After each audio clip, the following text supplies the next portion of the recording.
Good morning, good afternoon, whatever it is for you. I hope you're having a fantastic day. My name is Zach Schomler. This is Strong Opinion Sports, episode 441. No music today, no oh my, like none of that. My voice is not feeling great. My throat's not good. I need a lot of throat lozenges and cough drops probably after this. I'm not 100%, but today's episode, it's the last day of the first week of 2022. Hey, Happy New Year. Welcome in. I want to do something fun this episode, which, the goal of today's show is to just kind of look back at the past, look back at what last year was, 2021, go through some of my favorite moments, and then also I've got, I think, 10 inquiries from the audience sharing their favorite moments of last year. And we're going to have fun just celebrating what was 2021 and looking back on the weird roller coaster of a year. It was actually year 2 of the Rona, which... 2020 and 2021 have blended together, actually. I was thinking about March Madness, and I'm like, oh, yeah, they didn't. I'm like, wait, did they? And they did. I just forgot what happened and how much they all blended together. It feels like it was last year was March 2020, and no, it was actually March 2021. Like, it's been a whole second year now of the Rona. And I obviously don't want to talk about that this episode. I've already said more than I probably wanted to. But yeah, today we're going to talk. I have 9. I've got 13 sports things, then 3 things that happen in the show, and then 10 inquiries and comments from the audience on Patreon, all about my favorite and your guys' favorite moments from 2021. I want to start with something that is it's silly. So the curtain behind me, the curtain is back, and in 2021, early on in the year, before I moved to Hawaii, I had this really cool thing where when a coach would get fired, I'd make a curtain. Like the thumbnail was really cool because it was a curtain kind of closing on the coach. And I'm pretty sure it was Bill O'Brien. When Bill O'Brien got fired, I did this awesome thumbnail that I'm really proud of where the curtain was closing on his head and his eyes were peeking out of the curtain like, no, don't fire me. And I want to bring that back. And that leads me to my number one. I don't know that it's my favorite moment at all. But it's definitely a very interesting roller coaster, and it's a bizarre moment from 2021 last year, which is that Urban Meyer came and went in the NFL. In 1 year, he became the Jaguars head coach. I remember not feeling good about Urban Meyer, and I am not going to say I told you so to anybody. I'm not going to do anything like that. But I certainly remember not feeling good about Urban Meyer getting hired by the Jaguars, going I don't know that he's going to work well in Jacksonville. And Jaguars fans really believed in him, were excited about him. A lot of them were. Although, I'm not going to fault you guys at all, because if I had a favorite team I'm a fan of, and I wanted them to win, I would choose to be hopeful. If they hired a new head coach, I'd be like, oh, awesome. I'm so glad we got this new head coach. And I would want to choose to be hopeful and excited and believe in the guy rather than immediately day one be like, he's a terrible hire. So I don't blame anyone who believed in Urban Meyer, but he was a train wreck, man. From start to finish, from the training camp, from trading Gardner Minshew, after giving him a bunch of first-team reps and kind of wasting everyone's time, drafting Travis Etienne, in the first round, which it might have been a good pick. It's hard to know if that was a bad pick or not, but he certainly didn't make any impact this year because he got hurt, and then they also didn't need a running back, so was he going to be a receiver? It was very bizarre. There were so many moments along the way. He cheated on his wife. He didn't fly home. He hired a bunch of assistants that apparently he hated all of them. I don't know how you can hire. Imagine if I hired an editor, and then all I did the entire time was go dude, my editor is so bad. He's awful. Screw that guy. And blame my lack of success on my assistant that I hired. Come on. That's on Urban Meyer, not him. And he did not handle losing at all. Urban Meyer lost a preseason game and freaked out at people oh my gosh. And then he apparently kicked, he kicked the kicker, and it's Urban Meyer screamed of a guy who had always had people doing whatever he said, following his orders, treating him like a dictator. And the NFL, that does not work. Players have their own money and their own agency and want to be talked to differently. And I think Urban Meyer, if anything, really really showed how vastly different it is to be a head coach in college than it is in the NFL. You're dealing with people in a different part of their life, with way more agency and way more say over what happens in their lives. They have their own money, they have their own lives, they're adults, they're men. In the NFL, no one's really looking for a leader to be their mentor. Like, they're like, dude, I'm doing my own thing. Help me win football games. That's what I care about. And in college, you recruit, and you are much more of a salesman trying to convince parents that you're the right guy to guide your son into manhood, right? And I think, actually, if anything, I want to credit. I think we're going to talk about Nick Saban a lot here, actually, in this episode. But I think about Urban Meyer's failure in the NFL, and then look at what Nick Saban is doing in college football. And he is navigating a new reality in college football, which is the name, image, and likeness era, where you can pay college players, essentially. And that's going to change your relationship with a player who, when your quarterback's making $1 million in college, they have a different relationship with you than before. And so far, 1 year and only 1 year in, but so far Nick Saban has very gracefully made that transition from a guy who was I don't think he was ever a dictator, but a guy who was rigid and had to be listened to, and my way or the highway. I think we're seeing him slowly become a little more flexible and saying, like, you got to listen to me. If you want to get to the NFL, you got to listen to me, but also being open and working with guys who are making money. And let's talk about that. So 2 things about Alabama. Let's just lean into them. Alabama won the national championship in 2021. That was January of 2021. They beat Ohio State. So this time last year, on Monday, we had the national championship again. Again, Alabama's back. We got Georgia a year later. But this time last year, Mac Jones, a quarterback we're going to see in the NFL playoffs, is going to be 1 year removed from winning a national championship. This time last year, he was in college. Now he's in the playoffs in the NFL, he went from Nick Saban to Bill Belichick. That's pretty crazy. And I remember that was a dominating win for Alabama, beating Ohio State and Justin Fields. Justin Fields, by the way, in that national championship game, I remember him being amazing. I remember him just shredding Alabama and putting up a hell of a fight. Even though they lost, I remember Justin Fields played very, very well in that football game. Let's stick with college football, then we'll go to the other championships that happened last year in 2021. College football instituted new rules regarding the name, image, and likeness. You can now get paid for that. So we've seen players starting their own clothing brands and selling apparel and signing sponsorship deals. And I love that, by the way. Like, I think it's – and it was also – it's funny how I think in a weird way – so I call it the Rona because I don't want to get demonetized. And I think rules are changing where I can say the word it really is. But I'm trying to stay monetizable on YouTube. And if I say the Rona, I don't get the little CDC stuff. And dang it, I probably just got it there. But I'm trying to, as much as I can, avoid controversy with that. And not from you guys, the audience, but from YouTube, the overlords who do not allow me to monetize my videos if I say the wrong thing. Now, I actually think the Rona helped make this happen because when you had families who were, parents who were unemployed, people lost their jobs, it's an economic crisis in America. And when you have all these problems going on, it's really hard to tell kids, hey, you can't make money to help your family from Bojangles who wants to pay you to talk about their food, their nuggets or whatever, right? I don't even know. I've seen Bojangles sponsor a lot of athletes. I still don't know what Bojangles is. I think it's a Southern thing. Never been there. It's on my list, though. I will someday go to Bojangles. I'll drive my van over there, have some Bojangles, probably in South Carolina or something, and that'll be fun. But we're seeing this new era in college football where Caleb Williams, the Oklahoma quarterback,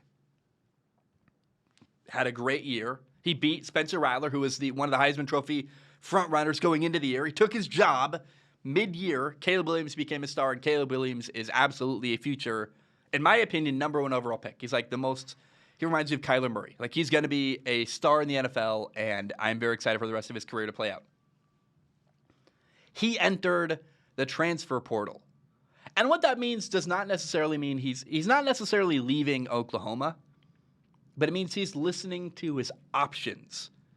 And one option apparently got offered $1 million from, I would believe it's Georgia. I think it's Georgia, but there's apparently one SEC level program. I don't know if it's confirmed it's Georgia, so I don't want to, if it is, but I'm convinced it's Georgia, who said, we'll give you $1 million sponsorship if you come here. And what that means is, and that's it's crazy what's happening in college football, because you get a sponsorship from not the college, but from someone who's a fan of that college, saying, if you are a Georgia fan, you run a small business, you're like, hey, son, come to Georgia, and if you sign with the school I'm a fan of, I'll give you $1 million sponsorship, right? Like, so fans of a team can now help with recruiting to that team. It's very interesting. And I actually like it. I see any problem with it. College football's never been fair. It's always been insanely like, it's the 3 or 4 same teams every year at the top. Usually it's just Alabama and Georgia, and usually it's actually just Alabama, and Georgia will rotate in every couple of years. But it's going to further this will further the divide between the Georgias and Alabamas of the world and the Central Floridas. Sure, I guess. But I tend to side with the players who are getting paid. I'm very happy for them. These are guys who, they only get paid in the NFL. And you're putting your body on the line in college football a ton, and nothing's guaranteed. You could tear your ACL and never play it down in the NFL, but have an NFL caliber career. Like, if Caleb Williams, who gets hurt next year and tears his ACL, at least he made $1 million potentially, and secured himself some money that he can walk away from after college. So, did it ruin college football? I understand the argument, although I've always been more of an NFL fan, because again, college football is incredibly unfair. Like, you recruit the best players and then have all these teams that are stacked against regular teams, and it's like, come on, this is like, it's a little bit nonsense, but it's still, college football is way more about recruiting than schematics and talent and maybe then schematic coaching, right? Like, your coaching is keeping your guys focused and preparing the game plan and managing people and recruiting. Where in the NFL, it's all about having a better game plan than the other team, and the parity is way closer in the NFL. So I love the NFL, but college football, NAL, we're always going to look back on 21 and go, that's the year where college football players began getting paid in earnest. And I like that if they're going to get paid, I like that it's through a third party and not through the college directly, because, look, man, how does a college determine how much every player makes? Maybe they make a base salary, I like that. But then, a star quarterback should make more money than a third-string right guard. That's true. Your starting quarterback is your star, and part of what makes you a lot of money from the football program. So rather than making the college deal with that, rather than making the college figure out a pay scale for, like, star players versus not and having contracts, just, hey, it's very clear. If your notoriety demands a lot of money, then you're going to get Instagram sponsorships and stuff like that, and that is the most I think that's actually the best way to pay guys, frankly, because they get paid based on how well they're known, the same way any other Instagram influencer would, and I think that's perfect. Does that make sense? I think it makes sense. I really like that. I always felt bad for college athletes that the rules were different for them than for someone like me, who, if I get sponsorships and make money, and why can't they? Like, they have way more followers by every metric that makes you an Instagram influencer. They're way bigger of an influencer, quote unquote, but they weren't allowed to operate like one. So I'm glad to see guys like Spencer Rattler, like Caleb Williams, like Keaton Slovis getting sponsorships and being able to operate like an Instagram influencer, which now they are. Also, last year, Tom Brady won his 7th Super Bowl. Not 1, not 2, not even 5 or 6, but 7. Went to Tampa, and in year 1, won a Super Bowl. February 2021. Who was the halftime show? I remember the halftime show being bad, but I don't even remember who it was. Maybe it was the weekend. Maybe I shouldn't talk about that. I think it was. I think people loved it. It's the years literally have blended together. I don't remember last year versus 2 years ago. Like the last 2 years have just been all one long combined year in my head. So I don't remember the halftime show from the Super Bowl at all. But it's just remarkable what Tom Brady did. Going to a team that didn't make the playoffs the year before, stepping in to become their starting quarterback and winning a Super Bowl in year one. Now, I think Tampa was waiting to win. Like, they're a team that reminds me a lot of what the Denver Broncos were this year, which is a team that has a lot of the right pieces. They just need the right quarterback and maybe a better coach. Tampa had the coach. Tampa had the talent. They just had the wrong quarterback. Jameis Winston threw 33 touchdowns and 30 interceptions in a 16-game season. That's awful. Can't happen. So the quarterback was holding back Tampa.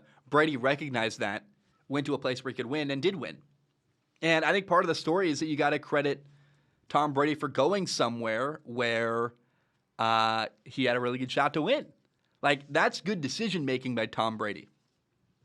And I remember it was a good game, too, the way they beat the Chiefs. And I just had a really good time. And I thought it was pretty cool to see Tom Brady winning a Super Bowl without Bill Belichick. And I'm a massive Bill Belichick fan, so I would like to see Bill win one without Tom Brady as well. Like, my dad is all in. He's like, he wants Tom Brady to win another one this year. And if Tom Brady wins number 8, I'm not opposed to that right here in 2022.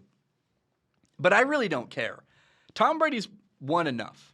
Enough that he's a legend forever, the best quarterback, in my opinion, of all time. And the guy, now that Tom has won one without Brady, it's proven that it was, Brady didn't need Tom.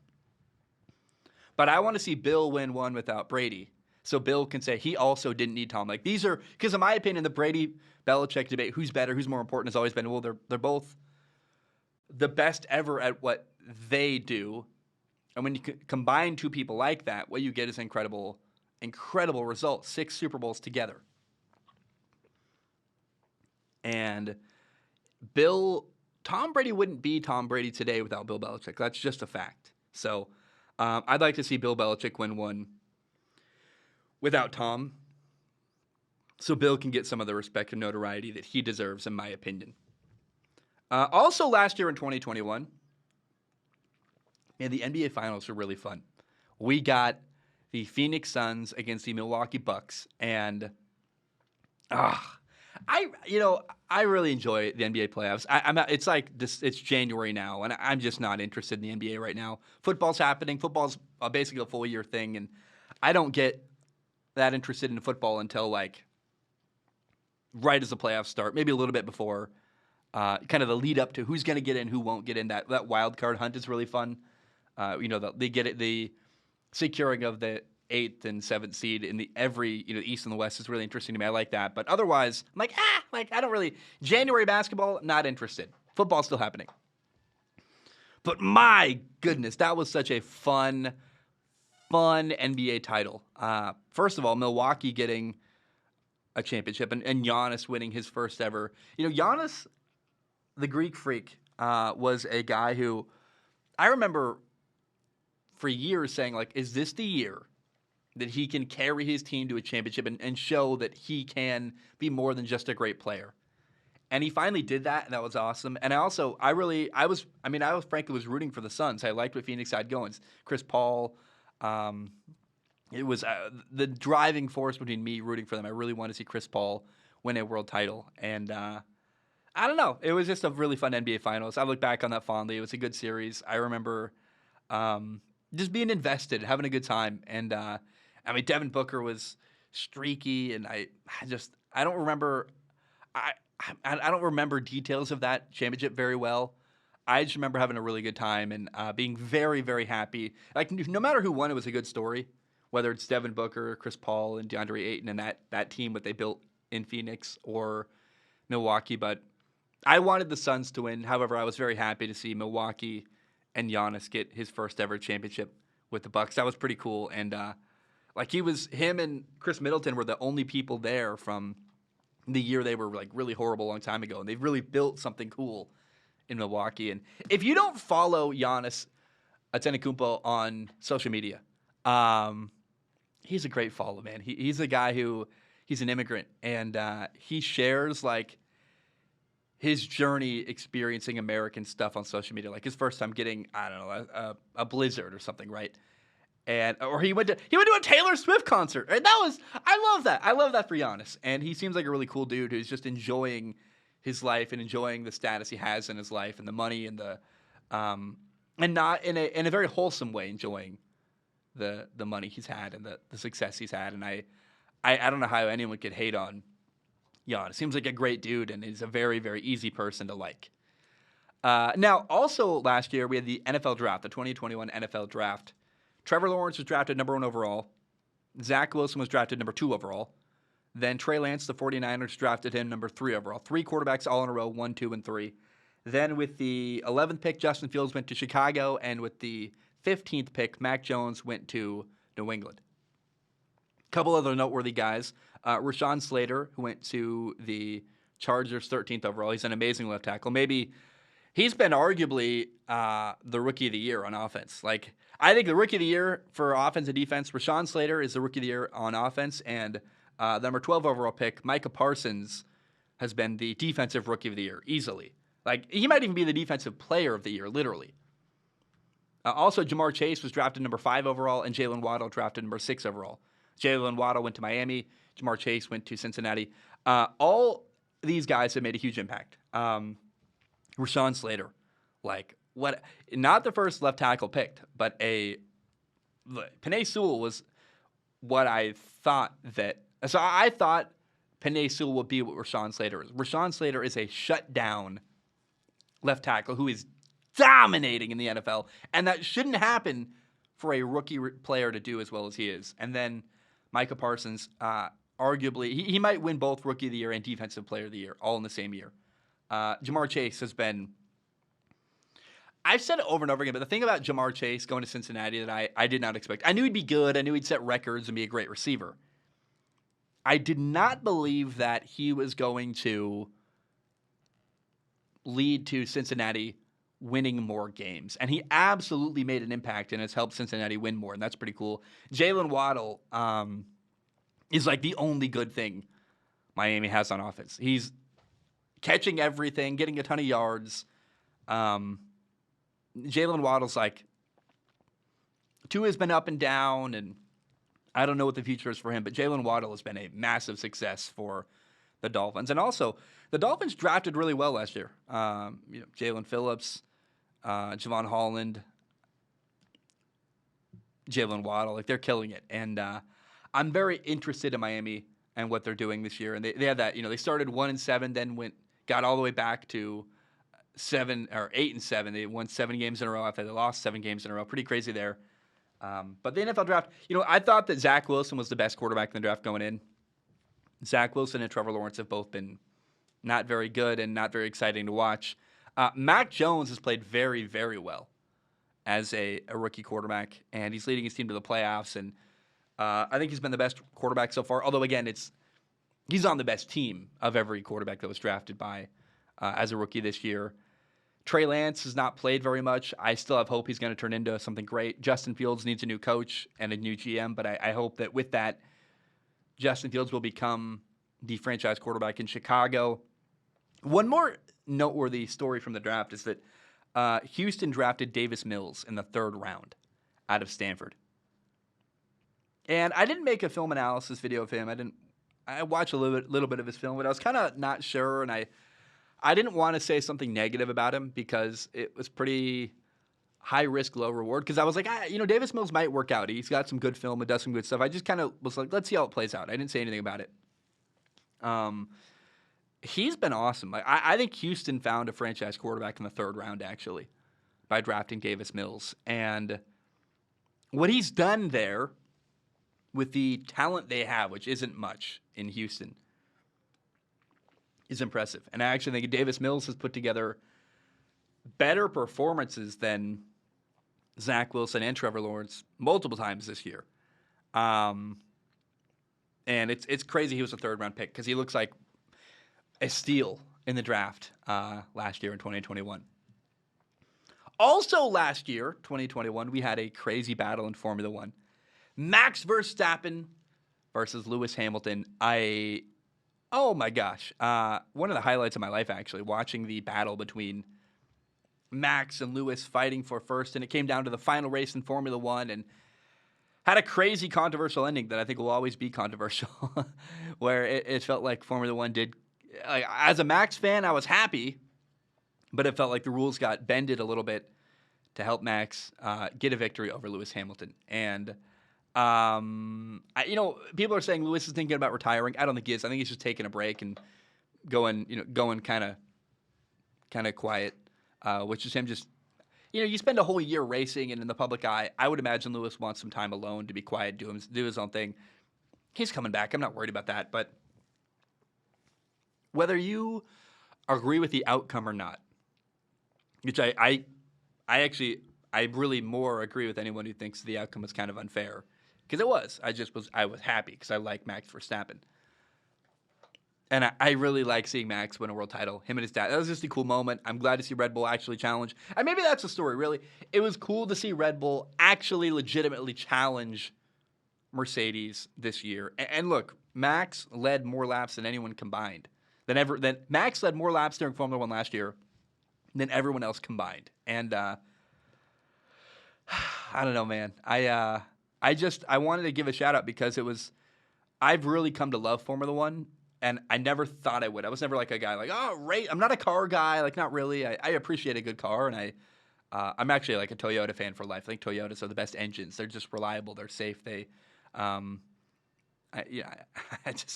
will always buy Toyota cars. I think they're the best made car in the world as far as reliability, and you get more, bang for your buck, and you get what you pay for. They're a little more expensive, but they're like.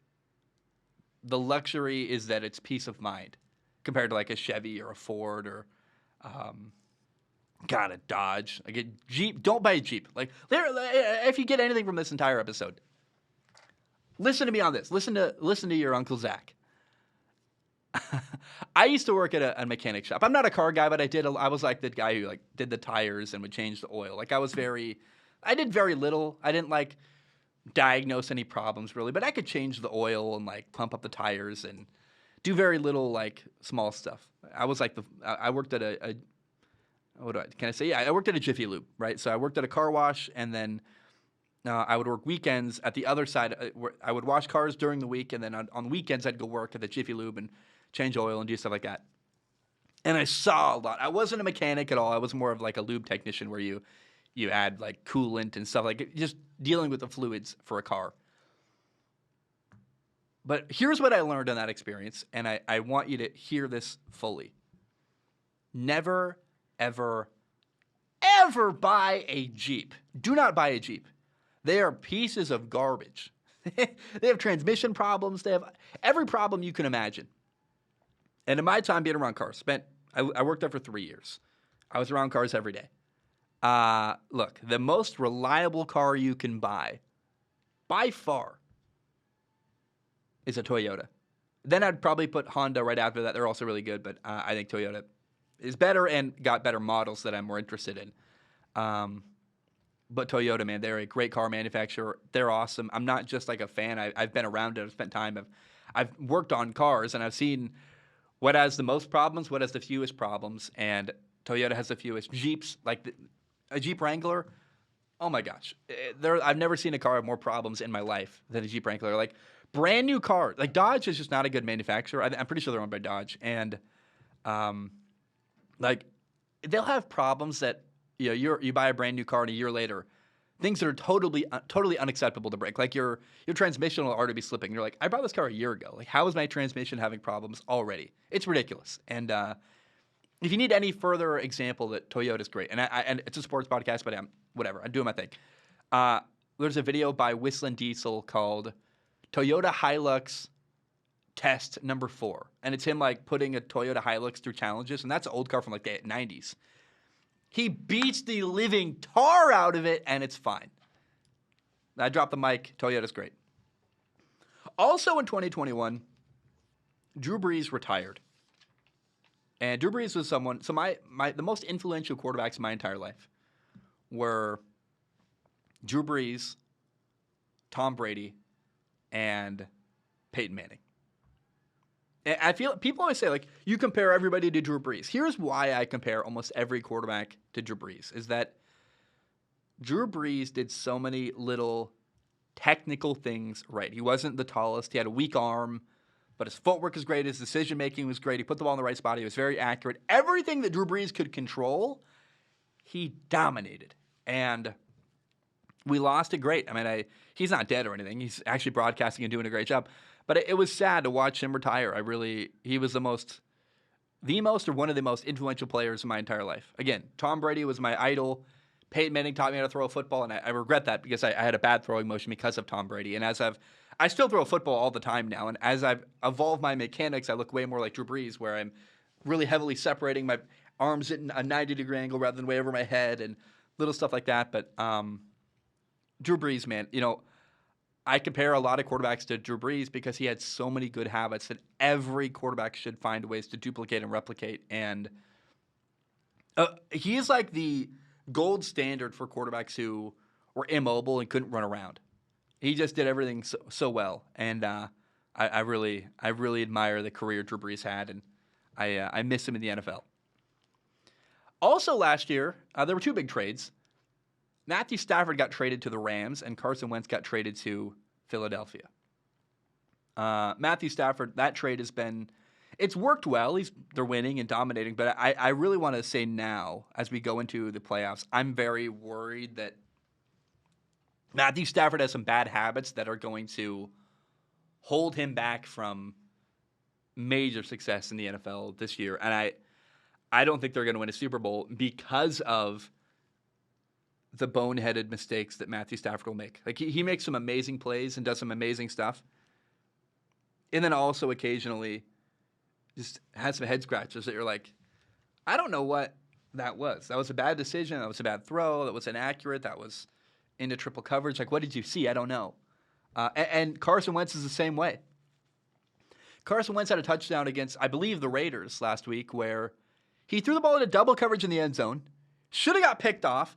Instead of getting picked off, it bounced out of a defender's hands and got caught for a touchdown. And you're like, that's Carson Wentz in a nutshell. So Carson Wentz and Matthew Stafford, I think both of them has been good trades. They got their team a quarterback, and I think Stafford is better than Jared Goff, but Stafford has been a little bit, I think more, I knew what Carson Wentz was, and the price was a lot lower. The price for Carson was a first-round pick, and that's fine. The cost for Stafford was, well, I guess you got rid of Jared Goff, which is, I guess that's good. That contract was pretty bad. But you got 3 first-round picks for that. And was it 3 or 2? I mean, whether you're counting Jared Goff as one of the picks or not, I don't know. I don't remember if it's 3 picks or 2, but either way, the Rams paid a hefty price to get Matthew Stafford, and I don't think he's been as good as I hoped he would be. Actually, I thought they're going to be the number 1 seed and a home run to win the Super Bowl, and they haven't been. They've been good, and they're going to win their division, I think, and have a shot at a Super Bowl. The Rams have been all in, and I worry that Stafford's mistakes are going to hold them back. Also, hey, at the end of 2021, USC hired Lincoln Riley to be their new head coach. And we'll look back on that hiring, I hope, as a moment that USC was brought back to prominence in college football. I'm excited about this move, man. I want USC to be good. College football's better when USC is entertaining and can win and is interesting. And some of the hires he's made already, he's been poaching good coaches from other programs. And they got a good running back coach. They also got the Michigan defensive line coach. Like, they are making good hires and wheeling and dealing at USC. And I hope that we always look back at 2021 as one of the years that a major, major college football program was brought back to the forefront of the college football world, USC. And Lincoln Riley went from, instead of going to the SEC, the Pac-12. And if you can't win the Pac-12 at USC with Lincoln Riley's status, I'd be a massive failure. But for years, USC has had, I don't mean any offense to Clay Helton. But they've had a very mediocre head coach at a program that should not be mediocre. And now they get a high-level coach who is a rock star coach and a great recruiter. And oh man, I really hope we get to see USC return to dominance and maybe make a college football playoff appearance sooner than later. And I hope we get I hope Lincoln Riley can bring what was the Pete Carroll era to USC, which is just a dominating force. Maybe I just want them to win and be at the top and challenging Ohio State, challenging Alabama, challenging Georgia. And I want to see USC. If we can get USC back to being good and then Texas back to being good, I'd be very, very happy. That's what I want from college football. College football's better when Texas and USC are at the top. And at one point, they played each other in a national title. We're so removed from that. But this was the first move that got USC back on track to being a big national powerhouse. Hey, also, last year in the NBA, during the NBA playoffs, we got a fun moment where Trey Lance, Trey Lance, the quarterback, Trey Young, the Atlanta Hawks young star, was on the road in the playoffs against the New York Knicks. And it was him, Trey Young, against all the New York fans. And F Trey Young. And he's like pumping him up like, yeah, bring it on. And they, just, oh my gosh, it was such a fun battle. I look back on that moment. Trey Young against the fans in New York with such fondness. It was such a cool, special moment for him and for the NBA in general, just to have a player take on a city. And, I loved it. I loved it so much. I want more of that stuff. I don't mind a hostile crowd, and I like that Trey Young. I like that Trey Young leaned into that moment and enjoyed the hate and said, all right, you mother effers. And just he got the last laugh. And for him to handle that moment as well as he did with the poise he did and to really kind of relish the moment, enjoy the hatred he was getting, says a lot about him and his competitive nature. And I really thought that was one of my favorite sports moments of the year. Last year in 2021 was the Knicks fans booing Trey Young and him just like leaning into it and like going, yeah, what's up, guys? Like just kind of basking in the hatred. It was pretty cool. I didn't watch a lot of baseball last year. Shohei Otani was amazing. Made the All-Star, was a pitcher, hit home runs, like did incredible stuff. But my favorite baseball moment last year, and one of the only games, I watched like 4 games last year. I watched almost no baseball. And part of it's because I was moving and going through like a really traumatic breakup, and I think that breakup was really like 8 months in the making, and I almost wonder if my move to Hawaii was kind of it was like a distraction from my relationship having problems, probably. So I was summer last year, busy and depressed. I didn't watch a lot of baseball, but I watched the Major League Baseball All-Star game, particularly the Home Run Derby. And that is where I discovered my new favorite baseball player, Juan Soto, plays for the Nationals. And Juan Soto's approach to baseball is pretty cool. He's got this, when he's down in the count, he widens his stance to make it harder to throw a strike on him. He fights off pitches. He has long at-bats and challenges pitchers. And in 2021, I discovered my favorite baseball player, Juan Soto. A lot of people will Shohei Otani, and I totally get it. I get why. But I really like Juan Soto, who he is, his approach to baseball, his approach to batting. And in 2021, I became a Juan Soto fan. Before we get into questions from the audience, really comments on their favorite moments, I want to tell you 3 strong opinion sports moments that were fun. I did the SOS Awards last year in 2021. I bought these trophies that were like, it was expensive. It was like $700 to get the amount of trophies I got, which really like $70 a trophy. I just in my head I'm like, it's a business expense, and it was a tax write-off. But my gosh, I'm not gonna do that ever again. It was a lot to manage. It was a lot of hardware. Literally, like, what do you do with? I was gonna send them off, but then the cost of sending them off were like, it was just ballooning. I'm like, I don't want to spend this much money on trophies, and I was already in over my head, and I was like, oh my gosh. So I'm not going to do trophies again this year, I don't think. Maybe in the future, but not right now. And I'll probably like make a little an image, like Tom Brady, quarterback of the year, like, and I'll make him like a graphic instead of paying $70 a trophy, right? But I want to look back on that because it was a weird lesson. It did, again, like I I spend money on the business when I can because it is a tax write-off. Like, I would rather spend it making the show better than giving it away to the government. I hate our government, and I hate taxes. I just don't like any of that stuff.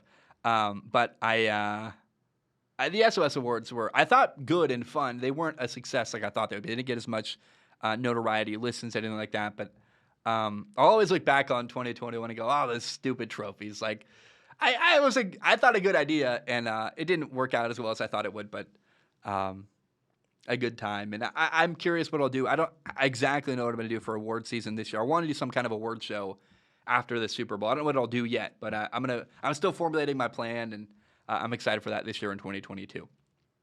I also interviewed Ryan Leaf last year. I don't like doing interviews very much. They're a hassle. They're hard to connect with people. You're often dealing with people who are not very good on camera. I noticed I don't interview a lot of people. I interview people that I think are interesting. Interesting people aren't necessarily good on camera. Ryan Leaf is great on camera. Ryan Leaf is a guy who's broadcasted a ton. It was a highlight for me. I went to Washington State for a while, and he was a quarterback there. Former number 2 overall pick, right behind Peyton Manning, and we talked about addiction. We talked about, and I don't know if it's an interview so much as a conversation between me and Ryan Leaf, but it was awesome and kind of a fun little highlight of my career, and very much a cool moment. Go back and listen to that interview if you want. It's not perfect. I think I try to get better every time I do an interview, learning more and more and how to listen, how to do my best. But it was a fun interview and a heavy hitter as well. Number 16, the last thing I want to talk about myself before we get into the audience stuff. I moved to Hawaii, and man, I tried to live my year in 2021 beginning to end by following my heart. Beginning with an engagement, moving to the place I love, my favorite place on planet Earth, which is Hawaii. Then calling off my engagement and doing what I think was the right thing then. And just every step of the way, I try to – it's really hard to listen to your heart, but life is really short, and I don't want to live years of my life wanting and yearning for something and not going after it, or being afraid of going after it. And I don't know, man. So I've got this idea to go live in a van, and I'm very excited. Like, I think it's gonna be great for the business. I can go to football games, I can go meet people, I can interview people, where go to them instead of having to do Zoom calls. And I want to live on the road, and I've got a great way to set up and record there. I got my own van build in my head, and I'm gonna build a desk, and it'll be great. But I think a lot of people in my life are like, hey, you should put it off one more year. Stay in Hawaii. Enjoy Hawaii. It's a great place to live. Wait one more year before you do that. And I hear that. I think they're worried about me rushing off to do another thing. But a year feels like such a long time to put off a dream. And living in a van was something I've wanted to do since I was 12 years old. And I never thought it was possible. And the more I, as an adult, look around the world and go, well, wait, I can live in Hawaii. I can live in a van. I can drive all over the country and make my show. And the more I kind of looked at possibilities and realized my preconceived notions were wrong, it is possible. The more I'm like, well, now I got to do it. I don't want to live my life thinking about what could have been. I want to go for it. And so anyway, let's get into questions, comments, concerns, thoughts, and ideas from the audience. You can go to patreon.com and patreon.com/Zach Schaumler. You give $1 a month. It gives you access to submit questions on Patreon. I guess this is Ask Zach. It's my favorite part of the show. It's where I read those questions from the audience. $1 a month gives you access to submit questions on the podcast. I do not guarantee to read your question on the show. My only guarantee, I look at every single question with my eyeballs. I pick the top couple to read on the show. Question number 1 today. That's not a question. It's a statement. Griffin's favorite moment from 2021 in sports. Griffin says, it was definitely Steph becoming the three-point record holder and officially the greatest shooter of all time. Steph changed the way the game is played more than anyone. I would agree with that. Steph Curry's influence on basketball is going to always be felt. And I remember when I played basketball as a kid, my coach would say, and look, of course, I was never like a great three-point shooter, but even to the great three-point shooters, he'd say, you better take the layup every time. It's always better than a three. And Steph Curry is like, actually mathematically it's better to shoot a three. I'm more likely to make a three, and you get more points. Basketball's forever changed, and I really agree. I think it's been pretty cool to see him, and like LeBron didn't change the way the game was played. LeBron actually had to adapt to what Steph Curry was doing and learn how to shoot threes better. So totally, absolutely agree. Brandon says, it's not necessarily a moment, but moments of undrafted and late-round players who on normal occasions would never see the field.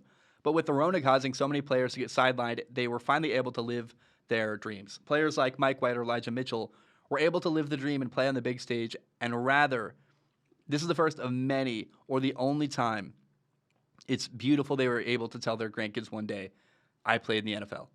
Brandon, I grammatically fell off a little bit there, but I totally agree. It's been really cool to see guys who would not have gotten opportunities before. Elijah Mitchell's the best example I can think of, where he's the 49ers starting running back who was not expected to do anything in the NFL. And there have been a couple stories like that of guys who just got a shot because of the Rona and did well. And Brandon, what a great write-in. I really totally agree with you there. Nick says, my favorite moment was Padres reliever Daniel Camarena getting a grand slam off of Max Scherzer in his hometown of San Diego at his first MLB at-bat after 11 years in the minors. Doesn't get much more epic than that. Yeah, look it up. It's pretty crazy. I remember talking about this on the show. A guy, like, imagine you're in your hometown, right, in front of your family. You've been, I don't know if failure is the right word, but it's 11 years in the minors would be really hard to swallow. Like, how many times did he think about giving up baseball and saying, like, I got to go. Time to move on. Time to make money. The fact that he kept going and just kept enjoying baseball enough to stick around is pretty cool. And all that hard work got paid off because he's a pitcher, by the way, a reliever. Padres reliever Daniel Camarena. He had a grand slam off of Max Scherzer in his first ever major league at-bat. Amazing, amazing moment. Ultimate A says, my favorite moment was the Bucks winning the NBA title. Giannis is such a great guy to root for, and for a small market like Milwaukee to get a major sports championship was great. Plus, big city teams were left out of the finals. Haha. Yeah, so it's Phoenix and Milwaukee, which is pretty cool. And I already talked about that, but I wanted to read that Ultimate A. A lot of people wrote in about that, actually. It was a huge moment in sports, and watching Giannis get his first title in the NBA was very, very exciting and very, very cool. And he's a really easy person to like and root for. I talked about this too, but Devin wrote in and said, it's not a sports moment, it's a strong opinion sports moment. I've been watching Zach for a few years now, time flies, and one of his biggest dreams was to move to Hawaii. And he made it happen this year. It was so dang inspirational. Thank you, Devin. It was dude, I'm enjoying my life. Life is so simple here. I record my show, I work all the time. And when I'm not working, I'm on vacation. When I'm not working, I'm at the beach swimming or watching the sunset or going for a walk or reading a book. And I work a lot. And so to live somewhere that is peaceful and relaxing when I'm not working, and frankly, my favorite place on the planet Earth is, well, it's a dream come true. It's something I've wanted for years and years and years. And something I always told myself it wasn't possible. And then I got this crazy good deal on an apartment, and the internet's faster than I thought it would be, and my bills are actually lower here than they were in Portland, and I'm like, well, I got no excuse not to do it, so I did it, and I pulled the trigger, and it was scary, it was hard. Oh my God, it was so hard. Financially, emotionally, stressful, logistically, everything, it was so hard. But we're here now, and I don't know how long I'm going to be here. I'm going to be here in this apartment for the rest of this, lease is up, and then I might either stay for another year or go live in a van. Ultimately, my dream is to buy property in Hawaii. You can buy cheap property on the Big Island. And that's what I want to do. That's where when I buy property someday and settle down, that's where I'm going to be and what I'm going to do. And have a little shack in the jungle and make strong opinion sports that way. We're probably 2-3 years away from that. But it's my plan. It really is. And I'm excited about that. So I would say 3 to 5 years, actually, because I might do another year here, then probably 3 years on the road, and then property. But it's you gotta follow your heart and listen to your dreams in your life. The next one is from Teddy says, I am an Atlanta Falcons fan, And they're hardly ever in Wisconsin for obvious reasons. However, this year, I was able to afford NFL Sunday Ticket with a student discount. So I was able to watch them every week. The emergence of Cordarrelle Patterson as a great player has been really fun to watch. Vikings fans, let me know if I have just been missing out, but he's one of my favorite players of all time after 1 year. Teddy, that's awesome, dude. I didn't even know Sunday Ticket had a student discount.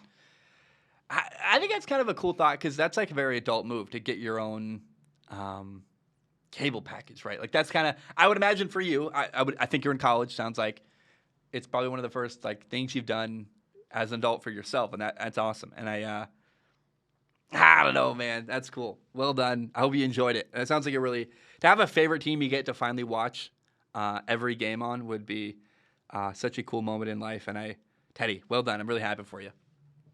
Next one's from Piers. He says, for me, it was probably week 6, the Patriots versus the Cowboys. After throwing a pick 6 to Diggs, Mac Jones goes right back at Diggs on the next play for a 75-yard touchdown to Kendrick Bourne. It was really cool to see a rookie quarterback show that kind of confidence. Yeah, Mac Jones, part of why he's succeeding is because he's on the best team for any, of all the rookie quarterbacks. But also, like, dude, his mindset, his approach to the game, his poise, he doesn't look like a rookie quarterback hardly at all. And has he got a lot of help? Absolutely. Is he on a great team? Absolutely. But Mac Jones has been a really fun storyline to follow this year, and watching him do well is very, very cool. Leon writes in and says, for me, the most important thing that happened in the sports world in 2021 was the retirement of Drew Brees.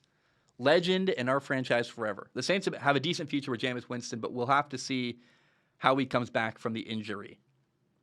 Leon, yeah, you guys, you're a Saints fan. I want to go to New Orleans really bad. Never been. I regret not being able to see Drew Brees play in person in my lifetime, but I got to watch him play so many times on TV with my dad. And go read Drew Brees' book, Coming Back Stronger. A lot of good wisdom there. If you play the quarterback position, Coming Back Stronger by Drew Brees is a great book. I read it like the Bible when I was a kid. And, man, I'm going to miss Drew Brees. I already talked about it a lot, but I'm going to miss him. Caleb says, my favorite moment of 2021 was Esteban Arkhan winning his first F1 race. It's hard to get an F1 and harder if you don't have much financial support. Arkhan being able to not only return to F1, but give good performances is great for the sport. The win was the peak of his overall year. And I think, frankly, between you and me, the peak of his career so far. Very cool. Esteban Arkhan, who, by the way, got a lot of help from his teammate Fernando Alonso all year. And I remember Fernando Alonso backing people up and protecting that lead that Arkhan had. It was huge for Alpine. It was huge for Arkhan. And by the way, F1 is a sport that is dominated by, how do I say this politely? Guys with rich dads. I mean, like, Lance Stroll's dad is a billionaire. Nikita Mazepin's dad is a billionaire. Mick Schumacher, love him. His dad's Michael Schumacher. Max Verstappen, my favorite driver. His dad's Jos Verstappen. Like, it's a very, very small group of people that get to drive an F1, and a lot of it is connections and money. Esteban Ocon didn't grow up very wealthy. He didn't grow up with a ton of money. His family lived in a caravan, basically, to help him pursue that dream. So it's cool to see him, a guy with more, him and Lewis Hamilton are the guys that come to mind most that have humble beginnings in Formula One, who didn't come from a ton of money, didn't come from a ton of notoriety, but worked hard for their dreams. And Esteban Ocon, man, that moment was a culmination of so much of his family supporting him and being all in on his dream as a child. And very, very cool moment at Formula One. I totally agree with you, Caleb. Matt says, big college football fan here.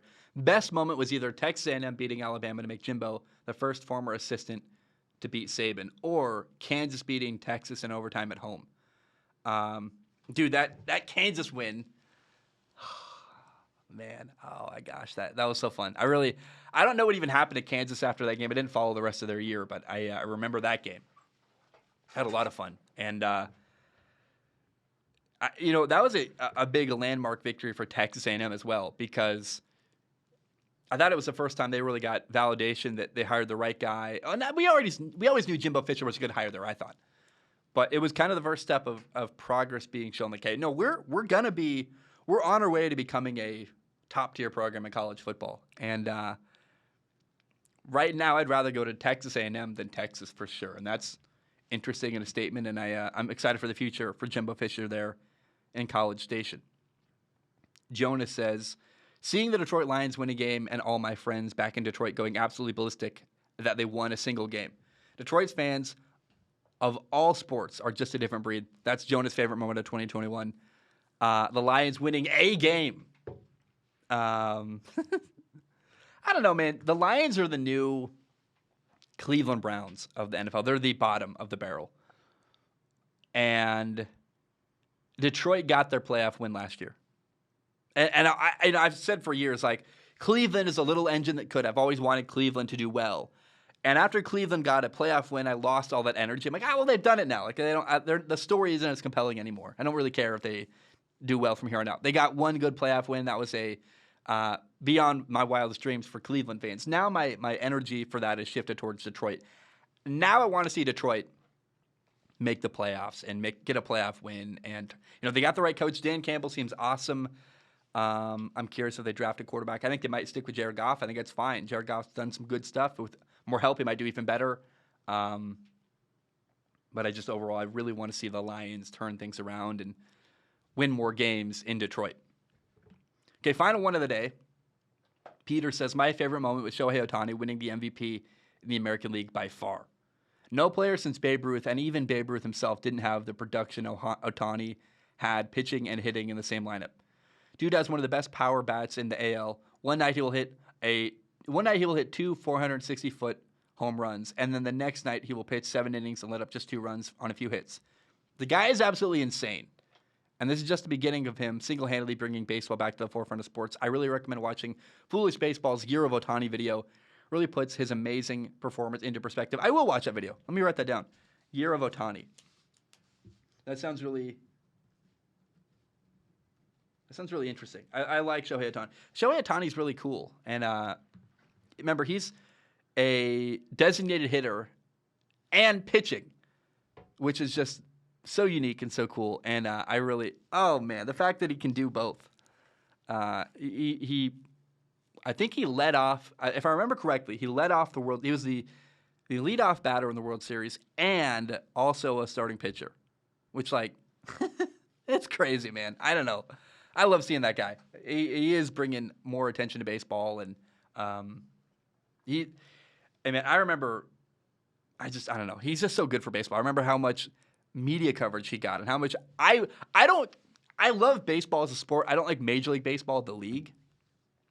I was so drawn to watching him. Like, he got me to a television to watch baseball. Every game I watched in 2021 of baseball, I only watched like 4 of them. Every single time I watched, it was because Shohei Otani was on. And I was enamored. I'm like, I'm too curious and it's too exciting. I have to watch this. So he might be the best thing I have in baseball in a long time. And it's also funny that the Angels have both Shohei Otani and Mike Trout and are still awful. Like, what a weird sport baseball is, You can have 2 of the best players in baseball in the entire world and still be a horrible baseball team. All right, guys, that's all I have. I love you. I appreciate you. Hope you enjoyed my thoughts on the year in sports, 2021. Kind of a look back on what happened, what was good, what was bad. And if you're watching on YouTube, feel free to comment. I'm curious what you would add to this. What were your favorite moments that I left out? Or were there anything that you wanted to highlight or celebrate from last year in 2021 that didn't get mentioned? Please let me know. In the meantime, I love you. I appreciate you. I dropped my notes. I'm going to go watch. There's a football game on in like 20 minutes. I love you. I appreciate you. Have a great day. Bam, we are done.